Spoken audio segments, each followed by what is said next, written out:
Él me puede oír, le puedes sentir a tu lado, en ese mismo instante.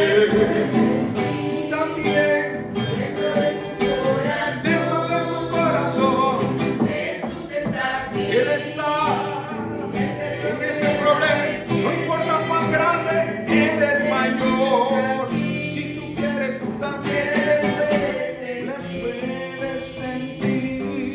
Dios está, Él está aquí. Siento Como el aire que respiro, como la mañana levanta el sol, que cuando yo le hablo, Él me puede oír, y me puede oír cuando yo le hablo, y cuando me habla en su palabra le oigo también. Él me habla, le puedo oír.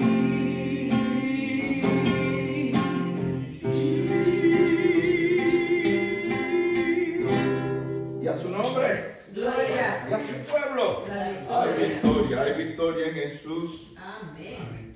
Esa obra preciosa en la cruz nos libró de todo mal, de todo miedo para cumplir su misión. Una misión con respaldo divino. Hechos capítulo 5, verso 17 al 42. Esta no es cualquier anunción. En Hechos capítulo 5 encontramos el testimonio vivo de una misión con respaldo divino. Hechos capítulo 5, versos 17 al 42. El Señor nos permite esta proclamación para que nos atrevamos a hacer su obra, porque es una misión con respaldo divino. Amén. No solo con las oraciones de los hermanos, con la ayuda y las ofrendas y los diezmos, no. Es más que eso. Es que Dios se está moviendo con poder para los que se atreven a cumplir esta misión con respaldo divino. Hechos capítulo 5, versos 17 al 42. La palabra gloriosa de nuestro Señor nos dice así: entonces, levantándose el sumo sacerdote y todos los que estaban con él, esto es, la secta de los saduceos, se llenaron de celos y echaron mano a los apóstoles y los pusieron en la cárcel pública. Mas un ángel del Señor, abriendo de noche las puertas de la cárcel y sacándolos, dijo: id, y puestos en pie en el templo, anunciad al pueblo todas las palabras de esta vida. Habiendo oído esto, entraron de mañana en el templo y enseñaban. Entre tanto vinieron el sumo sacerdote y los que estaban con él, y convocaron al concilio a todos los ancianos de los hijos de Israel, y enviaron a la cárcel para que fuesen traídos. Pero cuando llegaron los alguaciles, no los hallaron en la cárcel. Entonces volvieron y dieron aviso diciendo: por cierto, la cárcel hallamos cerrada con toda seguridad y los guardas afuera de pie ante las puertas, mas cuando abrimos, a nadie hallamos dentro. Cuando oyeron estas palabras, el sumo sacerdote y el jefe de la guardia del templo, los principales sacerdotes, dudaban en qué vendría a parar aquello. Pero viniendo uno de los les dio esta noticia: he aquí los varones que pusiste en la cárcel están en el templo y enseñan al pueblo.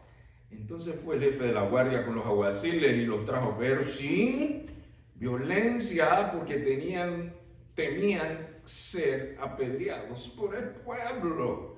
Cuando los trajeron y los presentaron en el concilio, y el sumo sacerdote les preguntó, diciendo, no os mandamos estrictamente que no enseñasen en ese nombre, y ahora habéis llenado a Jerusalén de vuestra doctrina y queréis echar sobre nosotros la sangre de ese hombre.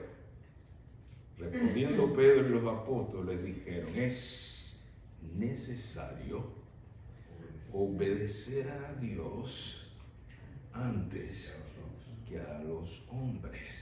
El Dios de nuestros padres levantó a Jesús, a quien vosotros matasteis colgándole en un madero. A este Dios ha exaltado con su diestra por príncipe y salvador para dar a Israel arrepentimiento y perdón de pecados. Y nosotros somos testigos suyos de estas cosas, y también el Espíritu Santo, el cual ha dado Dios a los que le obedecen. Ellos oyendo esto se enfurecían y querían matarlos. Entonces, levantándose en el concilio, un fariseo llamado Gamaliel, doctor de la ley, venerado de todo el pueblo, mandó que sacasen fuera por un momento a los apóstoles y luego dijo, varones israelitas, mirad por vosotros lo que vais a hacer respecto a estos hombres. Porque antes de estos días se levantó Teudas diciendo que era alguien. A este se unió un número como de 400 hombres, pero él fue muerto y todos los que le obedecían fueron dispersados y reducidos a nada. Después de este, se levantó Judas el Galileo en los días del censo y llevó en poesía mucho pueblo. Pereció también él y todos los que le obedecían fueron dispersados. Y ahora os digo, apartaos de estos hombres y dejadlos, porque si este consejo o esta obra es de los hombres, miren, se desvanecerá. Mas si es de Dios, no la podréis destruir. No seáis tal vez hallados luchando contra Dios. Y convinieron con él y llamaron a los apóstoles después de azotarlos, les intimidaron a que no hablasen en el nombre de Jesús y los pusieron en libertad. Y ellos, saliendo de la presencia del concilio, ¿cómo salieron? Gozosos de haber sido tenidos por dignos de padecer afrenta por causa del nombre. Y todos los días, ¿qué hacían? En el templo y por las casas, ¿a dónde más? Por las casas, no cesaban de enseñar y predicar a Jesucristo. Oremos. Padre bueno, te damos gracias por tu palabra tan gloriosa y tan profunda. Vuelves, oh Dios, a inspirar nuestra fe y confianza en lo que tú haces, tu respaldo fiel y verdadero. Damos gracias por este testimonio, es vigorizante para que nosotros nos atrevamos a testificar en tu nombre, porque tenemos una misión con respaldo divino. Habla, Señor, que tu pueblo tiene hambre y sed de tu palabra.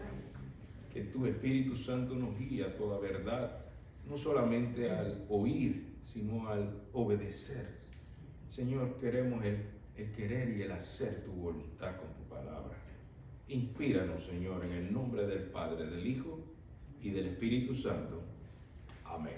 Amén. ¿Quiénes estaban ofreciendo más oposición a la extensión del reino? A ver, políticos o una combinación de religiosos muy consagrados, dirigentes de la fe judía, muy entregados y celosos de guardar el templo. Los saduceos. Eran gente dedicada a la palabra de Dios.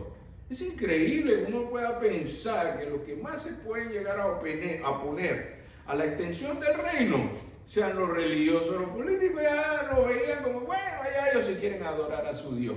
Nosotros tenemos el nuestro. Y las bandas criminales, pues ni les interesaba algo religioso. Pero ¿quiénes le ofrecieron más resistencia al proyecto de Dios? Los mismos que profesaban guardar los 10 mandamientos. Es increíble.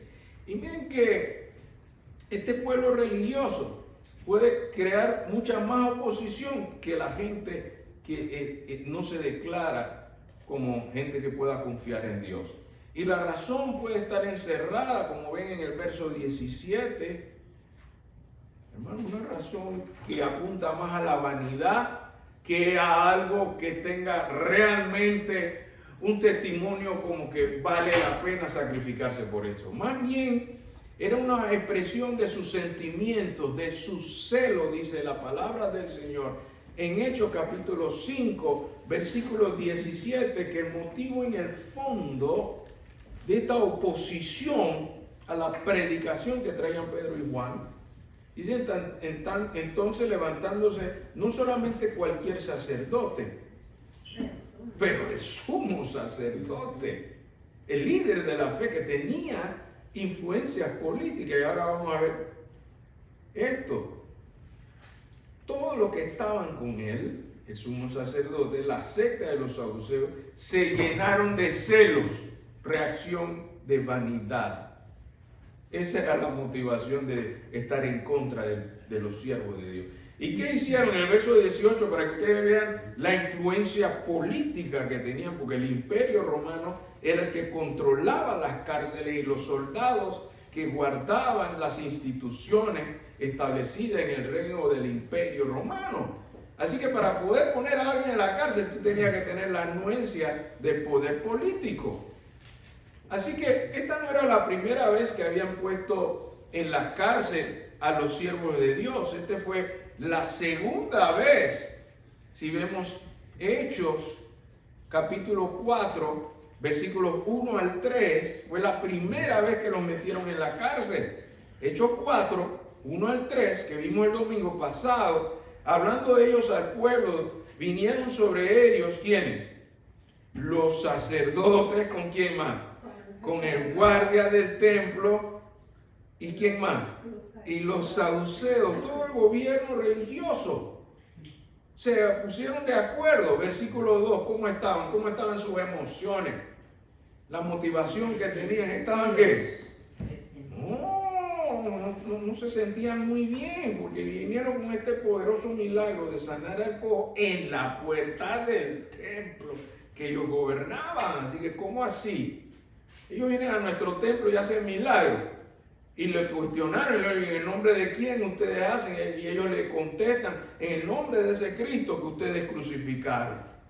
Así que si se sentían incómodos, la incomodidad fue mayor.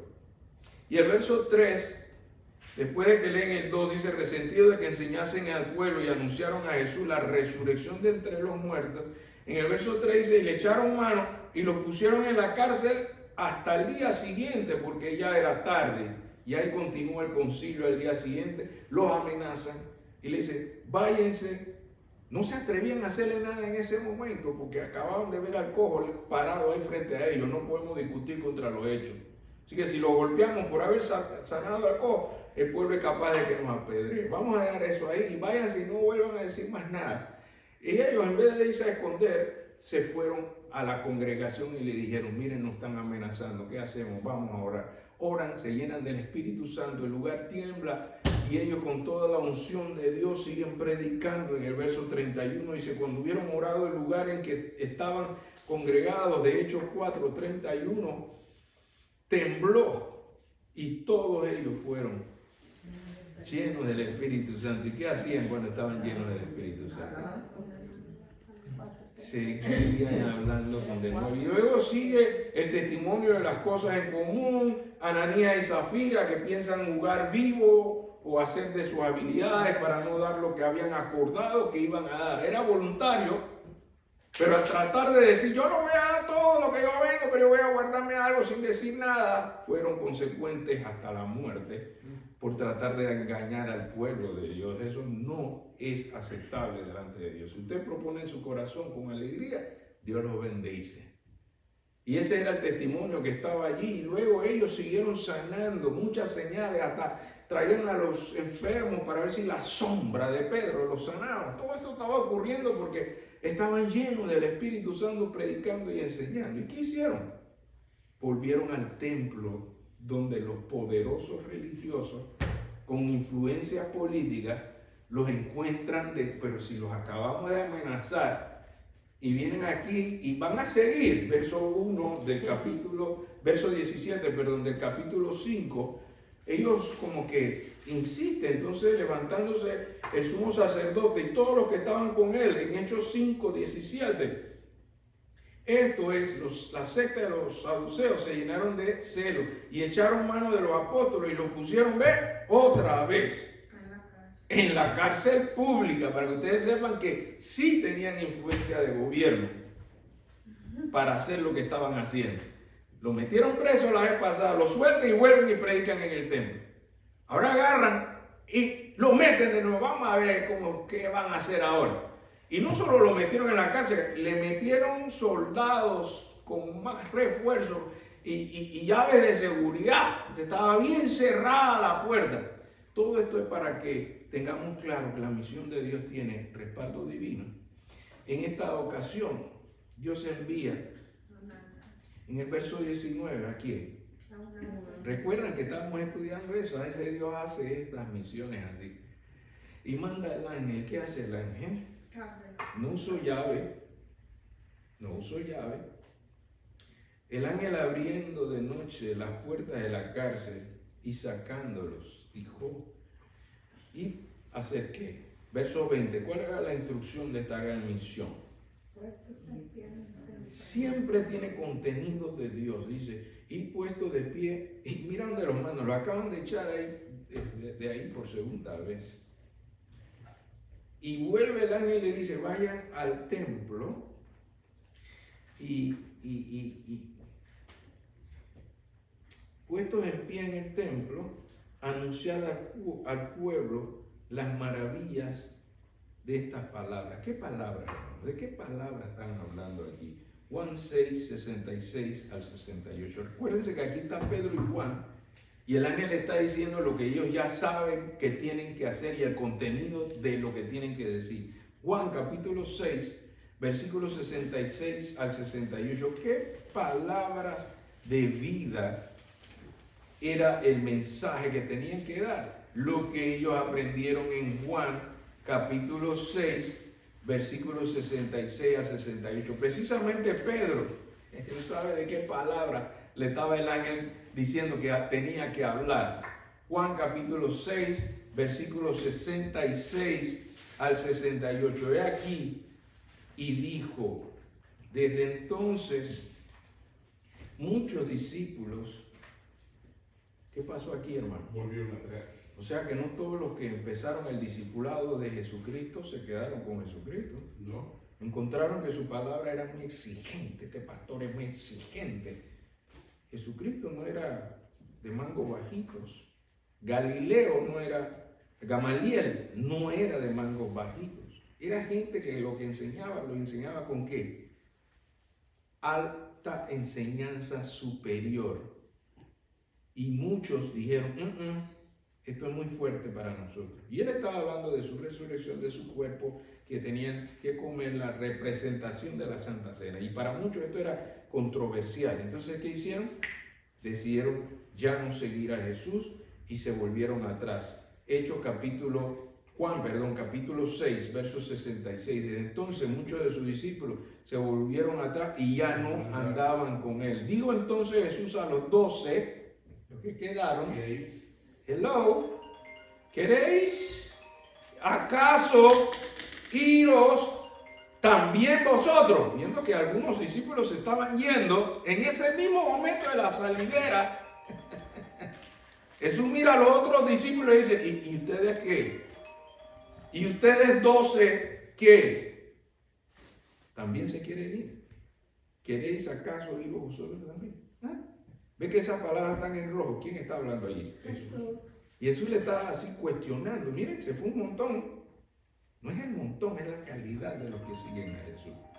Y estos 12 estaban allí escuchando esta pregunta. ¿Queréis acaso iros vosotros también? ¿O queréis acaso iros también vosotros? Le respondió ¿quién? ¿Quién se atrevió a responder? Simón Pedro. Señor, ¿a quién? Iremos. ¿Pero a quién? Iremos. Tú tienes palabras de vida eterna. Estas son las palabras que está hablando el ángel en el libro de Hechos, capítulo 5, cuando les da las instrucciones y le dice en el verso 20 de Hechos 5, y pues id y puestos en pie en el templo, anunciad al pueblo, ¿qué cosas? Todas las palabras de esta vida. ¿De quién están hablando ahí? De Jesucristo. Si ya Pedro lo aclaró cuando Cristo preguntó, ¿y ustedes se quieren ir también? Le dijo, no. ¿A quién vamos a ir si solo tú tienes palabras de vida eterna? Eso era lo que el ángel ya no tenía que entrar en detalle porque Pedro ya había aclarado eso con Jesucristo. ¿De qué palabras de vida estaba hablando? La vida eterna que solo Cristo puede dar. Así que ya Pedro sabía de qué estaba hablando el ángel y las instrucciones. Y aquí, ¿qué ellos hacen? Hubo alguna discusión ahí con los ángeles, pero mira, ya nos echaron del templo ya 2 veces. Ya nos metieron en la cárcel ya 2 veces. Y vamos a ir de nuevo al templo para que esta gente no... Hermano, ¿dónde está la discusión ahí con el ángel? En Hechos capítulo 5,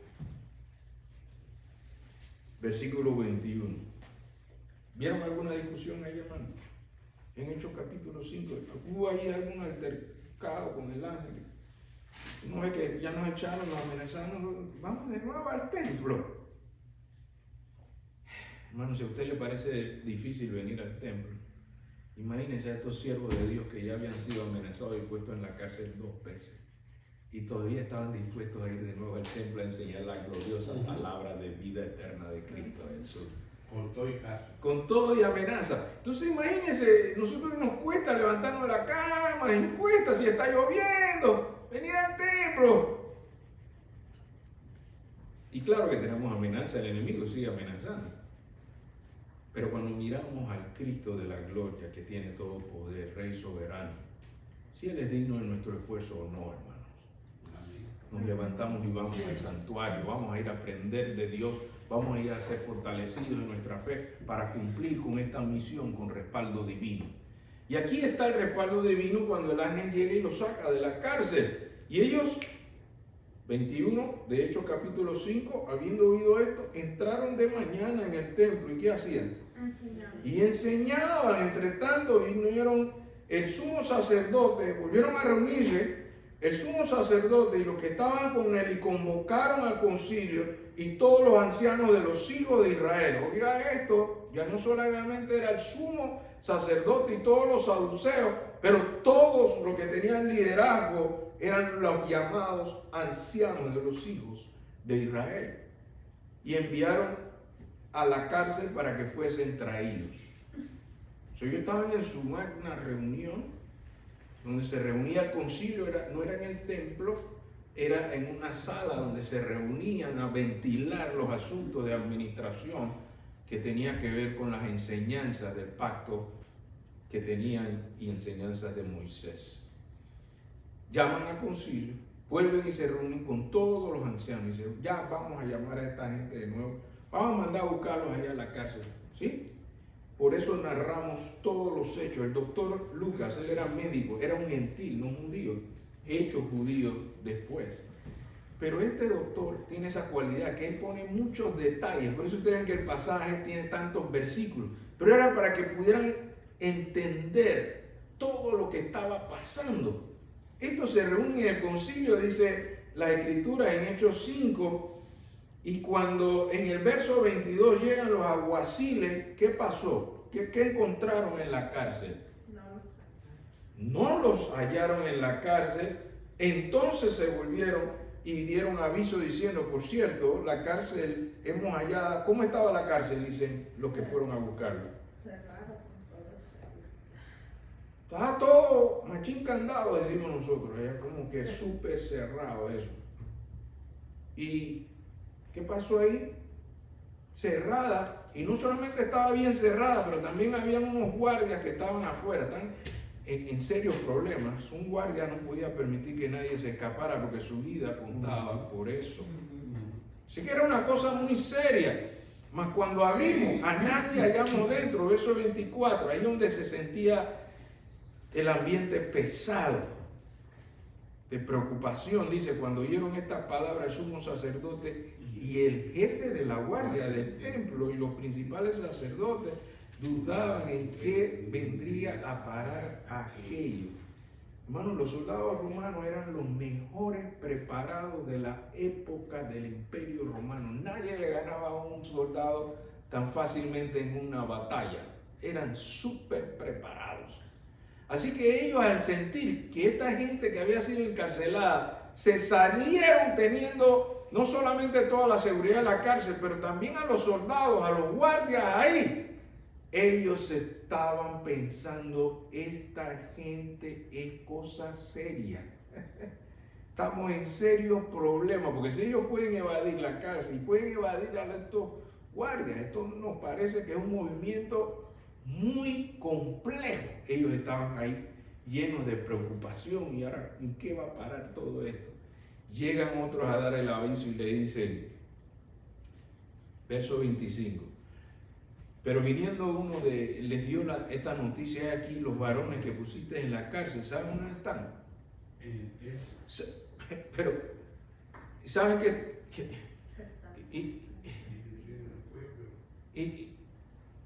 ¿Y qué estaban haciendo en el templo? No solamente le están diciendo, ellos no están en la cárcel, pero sí sabemos dónde están. Están en el templo. No están allí decorando el templo, están haciendo algo. ¿Qué están haciendo? Dice. Están enseñando al pueblo. Se supone que ustedes los habían mandado a parar 2 veces, los metieron en la cárcel de buena seguridad y con soldados, y lo que ustedes están buscando, están otra vez en el templo y están enseñando. La cara de estos saduceos, me imagino, y la de estos guardias del templo y todos esos ancianos, la cara de mueca cuando les dicen, están otra vez en el templo enseñando. Entonces el jefe de la guardia con los alguaciles fueron y los trajeron, pero esta vez, ¿cómo los trajeron? No fue a empujones. Dice que los trajeron sin violencia. ¿Por qué? Verso 26. Después de haber sanado al cojo, hubo muchas sanidades y milagros en el contexto. El pueblo se sentía muy bendecido, como que estos son siervos de Dios que están haciendo cosas buenas. ¿Cómo me lo van a maltratar? Así que no se atrevían a tratarlo con violencia, porque el pueblo estaba ahí, que, cuidado, ¿cómo lo vas a tratar? Así que los llevaron sin violencia porque temían ser apedreados por el pueblo. Cuando los trajeron, los presentaron al concilio y el sumo sacerdote les preguntó diciendo, no nos mandamos estrictamente que no enseñasen en ese nombre. Y ahora habéis llenado, o sea, hermano, la cosa no quedó en el templo, es lo que ustedes pueden ver, que el proyecto de Dios tiene que ver con un impacto hacia afuera, no solamente aquí en el templo. Dice que fue llenada toda Jerusalén. Sanford tiene que saber esto, que Dios quiere bendecirle y quiere darle vida eterna también.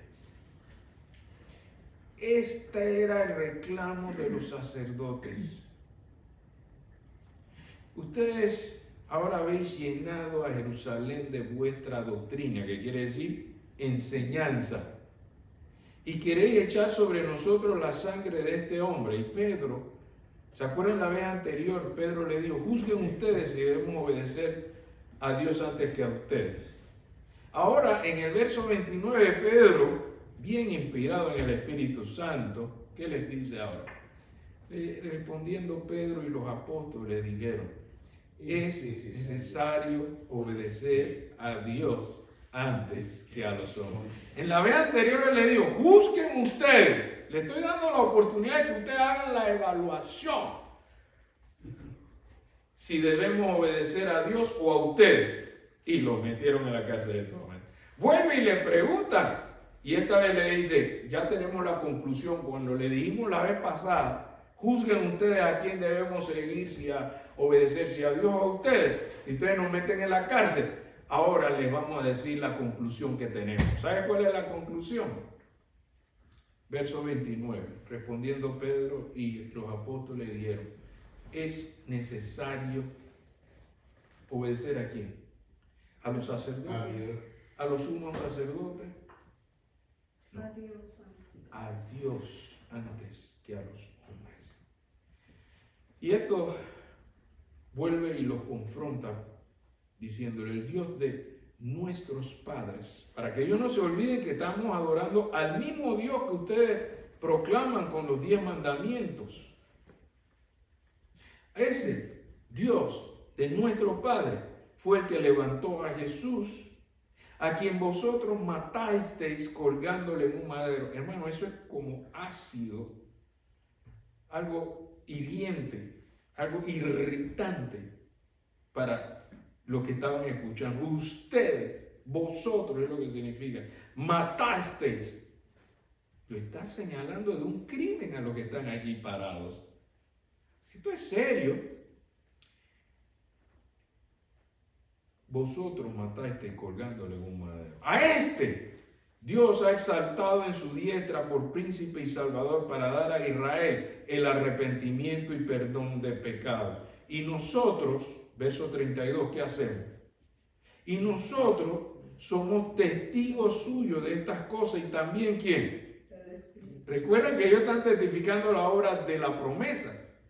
Así que ellos no dejan por fuera en el proyecto que tiene respaldo divino, porque está el Espíritu Santo. ¿Qué les parece, hermano? Amén. Me gusta que la propia Escritura va como iluminándonos. ¿Qué es esto de una misión con respaldo divino? Y ahí está el testimonio de Pedro aclarando. ¿Sí? Todavía alguno tenía alguna duda de qué quiere decir esto de respaldo divino. Dios mismo, con su Espíritu Santo, está diciendo aquí Pedro, es el que está haciendo esta obra. Y dice, el cual ha dado a Dios ¿a quién? Ni siquiera Pedro está diciendo, esto es exclusivo de nosotros los apóstoles, que nada más los apóstoles podemos hablar del Espíritu Santo o llenos del Espíritu Santo. Lo hermoso de esta escritura es que está dejando claro quiénes pueden contar con ese respaldo divino. ¿Ves cómo Pedro deja las cosas bien claritas, hermanos? Aquí no hay espacio para confusión. Pedro está diciendo cómo es que esto se está dando con el respaldo divino y para quién cuenta este respaldo divino. ¿Qué dice el versículo 32 de quiénes cuentan con ese respaldo divino? Todos los que le obedecen.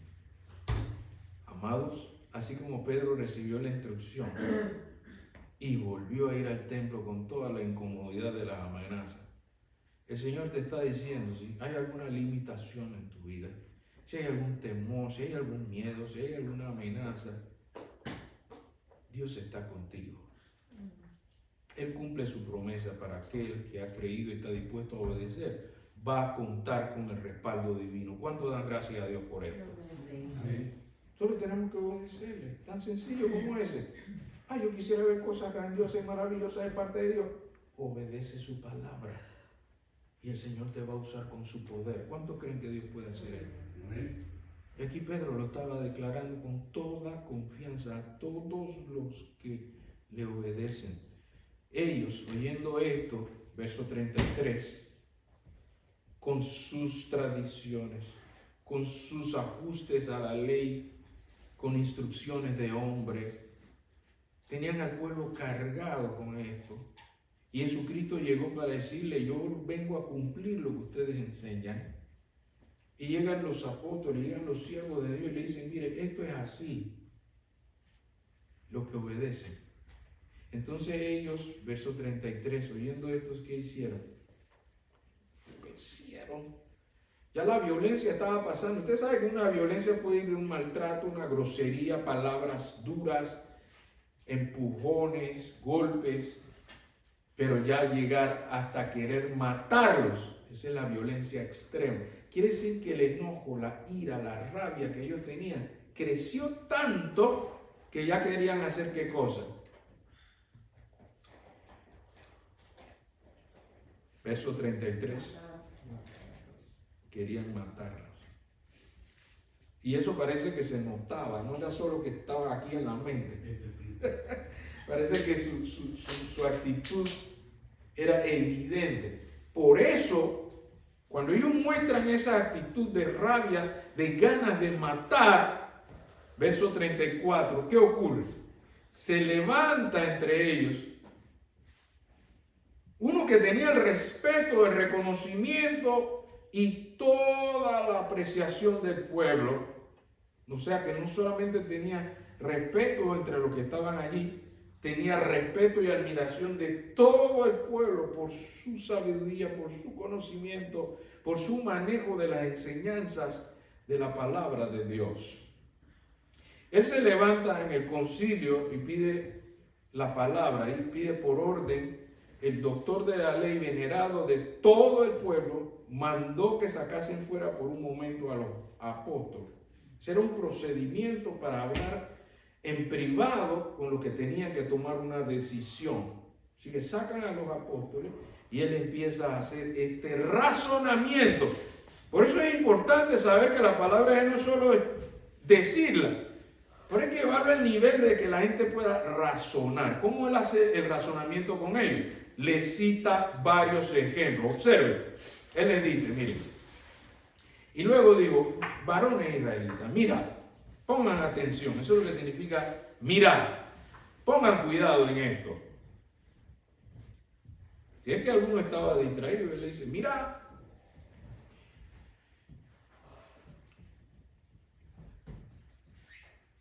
mirad por vosotros lo que vais a hacer respecto a estos hombres. Verso 36.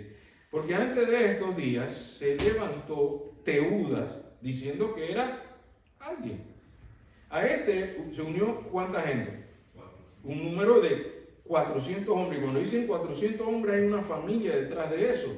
No eran familias de 2 o 3. Siempre eran familias numerosas. Así que era un factor multiplicador ahí de la gente que seguía a este Teudas. Pero él fue muerto. ¿Y qué pasó? Y todos los que le obedecían fueron dispersados y reducidos ¿a cuánto? Nada, no quedó nada de ese movimiento. Luego después dice el verso 37, se levantó Judá, el Galileo, en los días del censo, que en los días del censo significa que había mucha gente congregada para poder hacer el conteo. La gente era llevada de nuevo a su ciudad natal y había mucha gente concentrada allí. Y llegó en pos de sí a mucho pueblo, por eso, porque era el tiempo del censo, había mucha gente allí. Pereció también él, ¿y qué pasó? Y todos los que obedecían, ¿qué les pasó? Fueron dispersados. Y ahora os digo, verso 38, él hace primero el texto, el contexto de miren todo lo que ha pasado, da los ejemplos para hacer el razonamiento. Y ahora os digo, apartaos de estos hombres y dejadlos, porque si este consejo o esta obra es de Dios, es de los hombres, ¿qué puede pasar? Eso es como para, vamos a razonar, si este movimiento de hombres va a pasar lo mismo que pasó con Tadeo, y va a pasar lo mismo que pasó con el otro, Judas, tranquilos.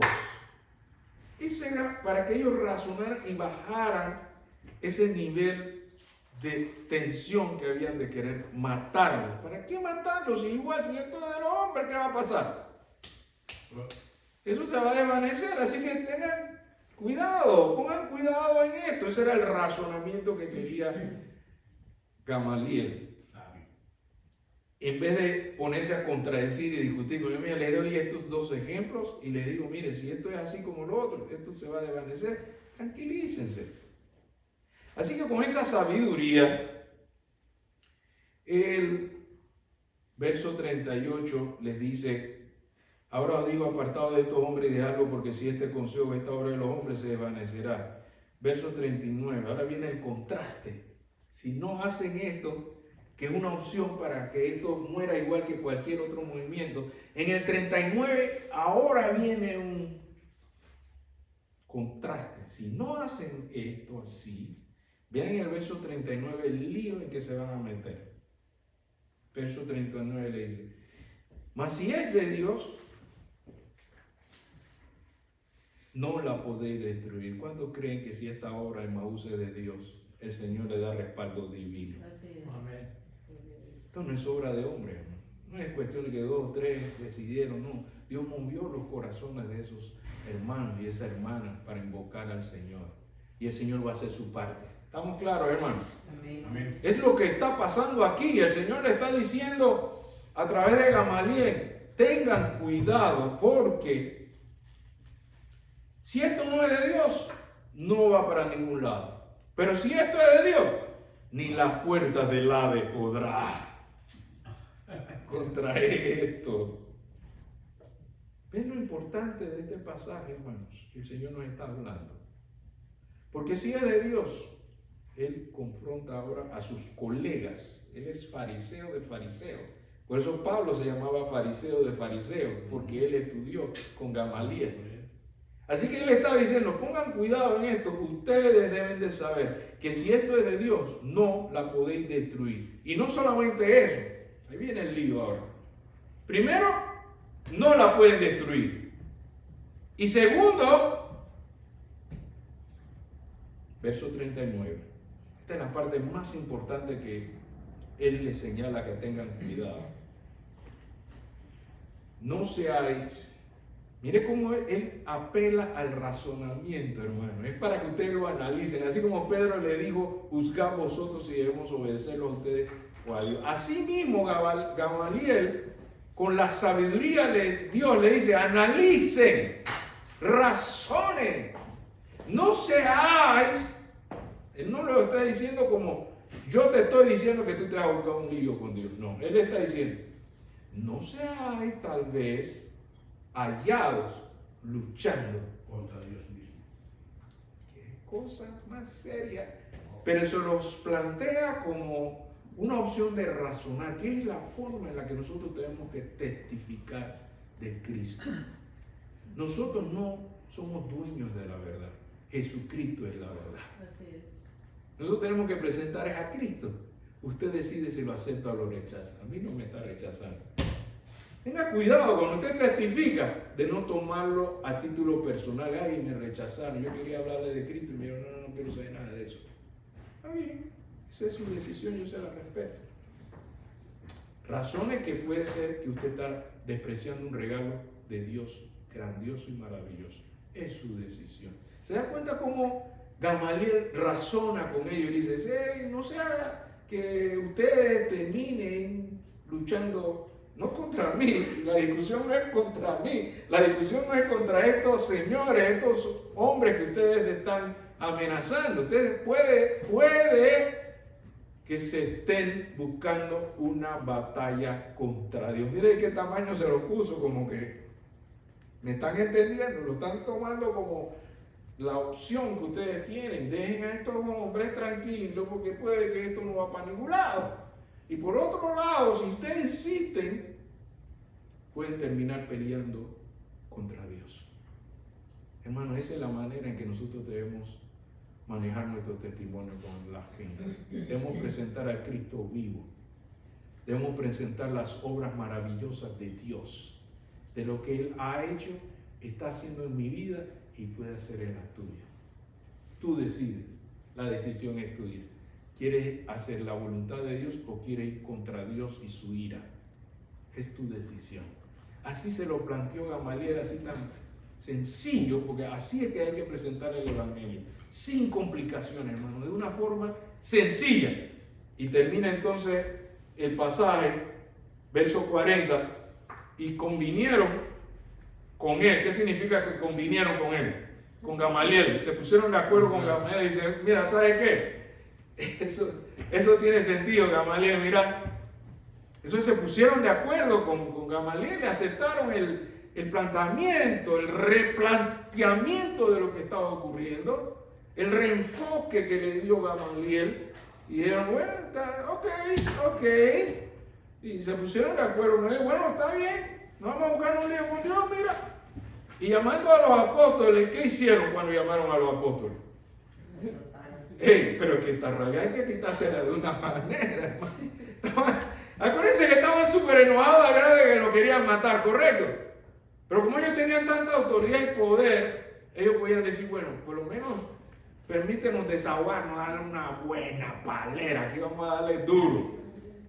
Y no era con cariño, cuando aquí dice que los azotaron. Ustedes tienen que ver que los arqueólogos ya han comprobado que los instrumentos que se usaban para azotar no eran con caricias ni cosquillitas. Yo no sé si ustedes conocen esa expresión, en Panamá se usa mucho eso, de cuando alguien te quiere hacer reír te empieza a hacer cosquillas. Eso se conoce también en su país. Sí. Entonces ellos no daban azotes y que para hacerte reír. Eran expertos en hacerte sufrir. Así que cuando ellos reciben los azotes, ese maltrato, esa descarga de ira que ellos tenían, la rabia que le tenían a estos hombres, se salieron con la suya. Espérate, vamos a darle una rejera primero. Y les dan los azotes, ¿ok? ¿Y los discípulos qué hacen? Esta mañana estábamos estudiando lo del gozo para vencer el miedo. ¿Se acuerdan? Todo esto está conectado con el plan de Dios, hermano. Ellos recibieron el azote y encima de que fueron azotados, verso 40, los intimaron. Eso significa como lo intimidaron, como que le volvieron a amenazar. Después de azotarlos, ellos con sus heridas los intimidan, que no hablasen en el nombre de Jesús, y los pusieron en libertad. Por lo menos se van con esta rejera que le vamos a dar y con esta amenaza para llevar en el camino. Sepa que le podemos volver a azotar. ¿Y cómo reaccionan los discípulos, hermano? Verso 41. Yo estoy tratando de llevar la palabra de Dios y me maltratan. Yo estoy tratando de llevar la palabra de Dios y me insultan. Yo estoy tratando de llevar la palabra de Dios y me hacen sufrir. Me gusta esa expresión que nos dice una hermana aquí, dice, servir a Cristo no quiere decir que no vas a sufrir. Y ellos reaccionan de esta manera, verso 41. Y ellos salieron de la presencia del concilio ¿cómo? Amargados, bravos, resentidos, con rabia. No. ¿Qué dice el versículo 41? Recuerdan que lo estudiamos esta mañana en el estudio bíblico que nos trajo nuestro hermano Gabriel. Cambiaron el sentimiento de resentimiento o de enojo. Hermano, nosotros somos más rápidos a quejarnos cuando las cosas no nos están saliendo bien, hermano. Cualquier cosita. Oye, esta gente en el aeropuerto me están haciendo la vida imposible, que esta gente, estos funcionarios públicos. Yo estoy testificando con mi vida. Cuando yo puedo decir, Dios sabe lo que hace, tal vez este retraso me está librando de que se caiga el avión. No voy a poner a coger rabia porque me están revisando más de la cuenta. No, hermano, en vez de estar lamentándonos, miren lo que dijeron los discípulos después de ser azotados. ¿Qué dijeron? Gozosos de haber sido tenidos por dignos de padecer afrenta por causa del nombre. ¿Se acuerda que el hermano estaba explicando esta mañana oprobio? Y él usó esa expresión, afrenta. Cuando la gente te confronta, cuando la gente te maltrata, cuando la gente se burla de ti por testificar de Cristo, aprendamos lo que reaccionan los discípulos, los siervos de Dios llenos del Espíritu Santo. en lugar de rabia y resentimiento, es el gozo del Señor mi fortaleza es. Nehemías 8:10. ¿Alguna dificultad en su vida, hermano? ¿Algún sufrimiento por obedecer a Cristo? Dele la gloria al Señor que le da el privilegio de sufrir por Él, porque Él sufrió tanto por nosotros. Él es digno que yo sufra por Él. ¿Cuántos creen esto? Amén. Es incómodo.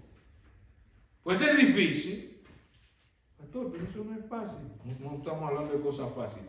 Estamos hablando de que este esfuerzo sí es digno de Cristo.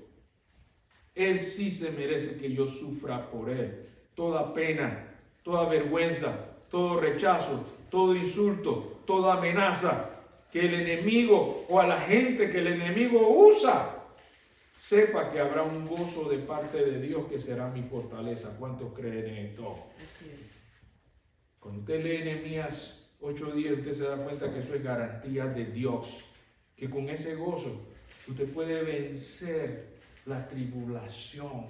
Usted puede superar el sufrimiento aún en el quebranto de salud. Yo no sé por qué pasan todas estas cosas, pero yo sé que mi Redentor vive. Job lo declaraba en medio de su dolor, sus llagas, sus heridas. Y él todavía decía, yo sé que mi Redentor vive. ¿Por qué no podemos aprender de ese gozo que Dios da, hermano? Yo no le estoy hablando de la alegría pasajera, de la felicidad temporaria, si las cosas van bien, estoy contento. Si mi barriga está llena, corazón contento.